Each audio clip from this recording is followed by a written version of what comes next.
Chers amis, chers abonnés, bonjour.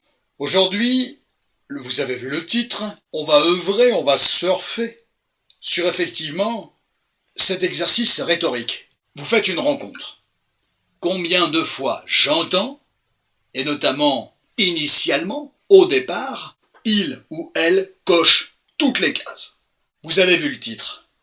Il ou elle coche toutes les cases. Et vous avez vu qu'entre parenthèses, après coche, j'ai mis cache, au sens caché. Parce que oui, il ou elle coche, cache toutes les cases, sous-entend que c'est pas parce que le protagoniste que vous venez de rencontrer coche, reste à savoir encore comment, reste encore à évaluer la nomenclature de votre tableau. Et quelles sont les cases et qu'est-ce qu'il y a dans les cases, quels sont les intitulés, comment elles sont référencées, comment elles sont répertoriées ces cases, comment elles sont classées. Voilà, ça m'intéresse, mais c'est une métaphore, parce qu'il y a bien des enjeux à ce moment-là, dans cette espèce de répertoriage, si tant est que ça puisse se dire, si vous me permettez ce néologisme, de mettre des croix dans des cases. Autrement dit, de répondre à mes critères. Reste encore à évaluer comment le fait de cocher n'est pas la garantie qu'il y ait quelque chose de caché. Parce que l'autre, il sait très bien. Attends, excuse-moi mon grand. Parce que l'autre, il sait très bien. Il prend une place folle. Un jour, j'ai une abonnée qui a écrit sur la chaîne en disant « Ah, ils sont beaux vos lions. Mais qu'est-ce qu'ils prennent comme place ?» Oui, vous avez raison, cher ami. C'était une femme, je crois. Donc, oui, indépendamment de cette tirade, ceux qui cochent une case cache peut-être quelque chose. Pour plusieurs raisons. La première, c'est que l'autre, il sait très bien, celui que vous rencontrez, il sait très bien qu'il va y avoir cette espèce de nomenclature qui va se présenter, n'est-ce pas, de tout ordre, avec des cases vides. Et l'autre, il sait très bien qu'il doit cocher ces cases de ce tableau pour pouvoir prétendre à rester plus longtemps avec vous. L'autre le sait. Il le sait, inéluctablement, il n'y a même pas besoin de lui dire. Donc, sachant qu'il a des croix, il, elle, peu importe, l'autre, il, l'autre, pas le mec, l'autre, il. Ok, ceci étant dit, vous aussi, puisque l'autre sait qu'il a des cases à cocher, et vous-même vous avez envie de cocher des cases chez l'autre, c'est compliqué comme exercice aujourd'hui, mais à la limite, vous aussi, vous allez avoir envie de voir à quel degré l'autre coche des cases. Ok, on est bon là-dessus, cocher. D'accord? Mais quand on sait, chers amis, chers abonnés, qu'on a des croix à cocher dans un tableau, le tableau des cases qui ont du sens pour l'autre. Il y a plusieurs critères, il y a plusieurs cases, il y en a qui n'ont pas beaucoup de cases, d'autres qui ont énormément de cases, et ainsi de suite. Il coche toutes les cases, ça sous-entend, il répond à tous mes critères. Très bien. La question n'est pas de savoir que l'autre répond à tous vos critères. C'est est-ce qu'il est honnête, quid de son honnêteté pour répondre, pour prétendre répondre à tous vos critères. Ça reste la grande question. Inutile de vous dire que les 3 premiers mois, voire les 6 premiers mois, déjà c'est pas la même chose entre 3 mois et 6 mois. Connaître quelqu'un 3 mois et connaître quelqu'un 6 mois, c'est toujours la même personne, mais elle a peut-être évolué dans son comportement. Effectivement, beaucoup de personnes au départ cochent, comme diraient certains, toutes les cases. Méfiez-vous. Parce que quid de la véracité de la coche dans cette case, est-ce que c'est réel ou est-ce que c'est fictif? Je dirais qu'il faut savoir prendre son temps et c'est pas la peine tout de suite de prendre son tableau et de cocher les cases. Ça peut attendre. Ou alors, vous savez quoi? Moi qui ai le sens de la métaphore, vous le cochez au crayon. Ce qui sous-entend qu'à un moment donné, si vous avez une information qui contredit la première, vous prenez votre petite gomme, je n'en ai pas sous la main et pourtant c'est mon bureau que j'ai à disposition, la coche cachait quelque chose, ou une case sur 2, cocher, en fait, cachait quelque chose. Vous avez remarqué quelle petite différence finalement pouvait se présenter entre cocher et cacher, entre coche et cache. Il y a juste une petite voyelle. Et c'est jamais anodin. Donc cocher et cacher, coche et cache sont quelque part, et notamment dans une polyphonie, très proches.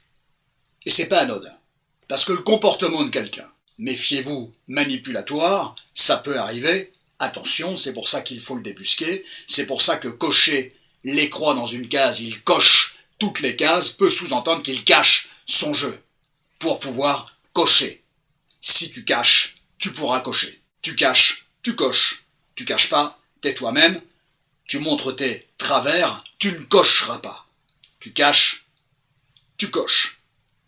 Très intéressant.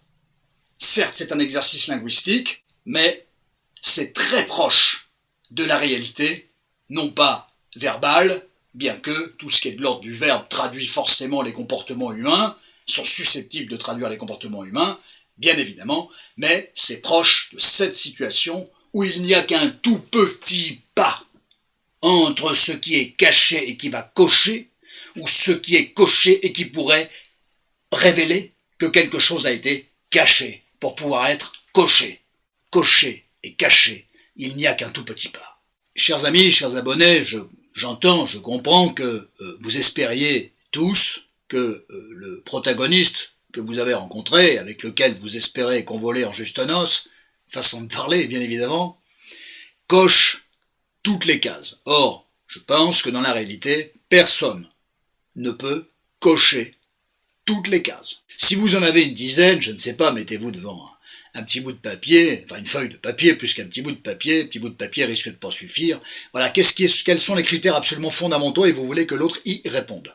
Mais le problème, il n'est même pas est-ce que l'autre il y répond, c'est comment il y répond. Et vous verrez que y répondre ne veut pas dire qu'il y répond à la manière dont vous souhaitiez qu'il y réponde. Mais ça veut dire aussi que l'autre, d'abord il a sa subjectivité, ce qui est plutôt pas mal, et que l'autre va répondre à ça, va la cocher à sa manière. Et cocher les croix dans les cases, ça sous-entend quoi? Exactement la réponse que je souhaite et l'attitude et le comportement que je souhaite, ou effectivement quelque chose s'en rapprochant. Et s'en rapprochant, je peux considérer que ça coche.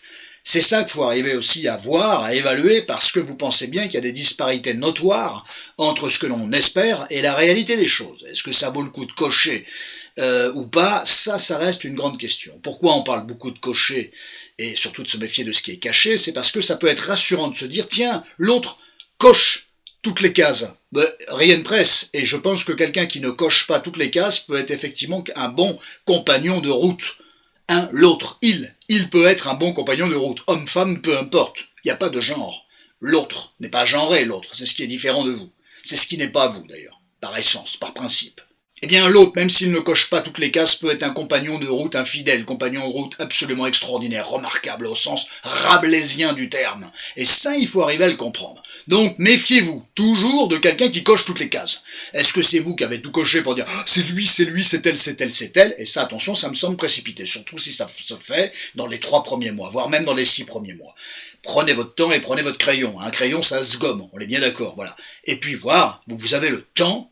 On n'est pas 2 mois pour répondre, hein, on n'est pas l'administration, vous avez du temps pour bien évaluer, vous n'êtes pas obligé de cocher. J'ai presque envie de dire, si vous cochez les croix dans les cases, c'est à partir de 6 mois. Là, ça deviendrait intéressant. Pendant 6 mois, il n'y a rien, vous avez votre grille, votre nomenclature, votre crayon à la main si vous voulez. Bon, à mon avis, posez votre crayon, parce que le tenir pendant 6 mois, ça va être un peu long quand même. Donc, et à un moment donné, au bout de 6 mois, vous allez voir à quel degré l'autre répond. À ce moment-là, des croix dans les cases. Et ça me paraît tout à fait symbolique. Non seulement symbolique, mais tout à fait vrai. Parce que là, les coches, les cases que l'autre va cocher, qui sont importantes pour vous, là il y a un fort risque dans le bon sens du terme, de véracité. Quelqu'un est capable de tenir longtemps. Attention à ce genre de choses, de cacher un comportement longtemps, même si, très honnêtement, au bout d'un mois, à visée de 3, allez à visée de 6, vous avez déjà plus ou moins capté qui était l'autre, ses caractéristiques. Voire plus, certes, pour certains, bien sûr, mais vous réduisez considérablement les angles d'avoir une très mauvaise surprise. Réduire les angles, ça ne veut pas dire qu'il n'y aura jamais de mauvaise surprise. Ad vitam aeternam, vous pouvez toujours avoir une mauvaise surprise. Ça existe, c'est la vie, il n'y a pas de certitude, c'est pour ça que je vous le dis souvent. Mais vous réduisez le risque de rencontrer une mauvaise surprise. Et si l'autre coche toutes les cases, ne vous laissez pas berner. C'était une première approche, c'était un premier croquis. Ça parle pas forcément pour l'avenir. Non, parce que ça a peut-être été fait de manière trop hâtive, parce que ça avait du sens pour vous, parce que c'est peut-être vous qui avez paniqué parce que l'autre cochait pas 2 cases, alors faut voir les cases, est-ce que c'est des cases capitales ou pas? Ça reste un autre problème, c'est intéressant. Cocher des croix dans les cases et d'une ne veut rien dire, parce que cocher un jour ne veut pas dire cocher le lendemain. Façon de parler. Le scénario trop parfait. Mais ça, c'est pas que ça existe pas, mais c'est quasiment irréaliste. il y a forcément malheureusement des choses qui ne vont pas vous convenir. Ça ne veut pas dire que ça sera rédhibitoire, mais à un moment donné, ça va être différent de tout ce que vous aviez coché dans vos cases, comme vous dites, et effectivement, il y aura peut-être besoin de regarder de nouveau le tableau différemment. Ça ne remettra peut-être pas tout en cause, ça dépend de la case et ça dépend de ce qui s'est passé. Ça dépend de la gravité de l'événement et ça sera à vous de l'estimer. Donc une case cochée ad vitam aeternam, je pense que ce n'est pas possible. Toute case cochée, fondamentalement, rencontre toujours et présente toujours un aspect provisoire, me semble-t-il. Ne cherchez pas du 100% pour construire. Je sais que l'être humain, il a peur de souffrir, mais il a tellement peur de souffrir qu'à la moindre case qui n'est pas cochée, effectivement, il ne donne pas suite parfois à un certain nombre de relations. Je peux le comprendre, aucun souci de ce côté-là, mais il y a un risque de passer à côté de belles personnes parfois, qui certes ne répondent pas à tous vos critères. C'est un choix. C'est la stratégie d'éviter de souffrir, c'est pas une garantie, très loin de là. Il peut même en voulant et en cochant toutes les cases, y avoir beaucoup plus de déconvenus que d'accepter d'avancer avec quelqu'un qui ne coche pas toutes les cases.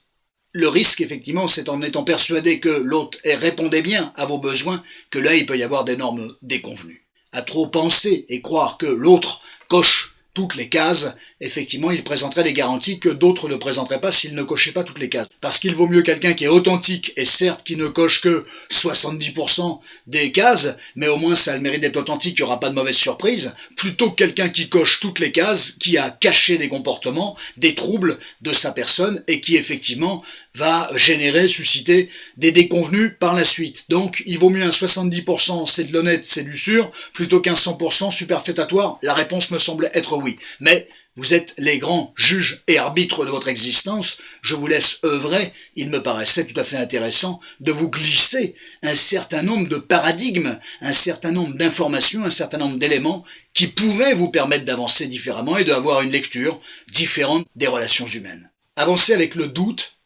c'est normal. C'est normal d'avancer avec le doute.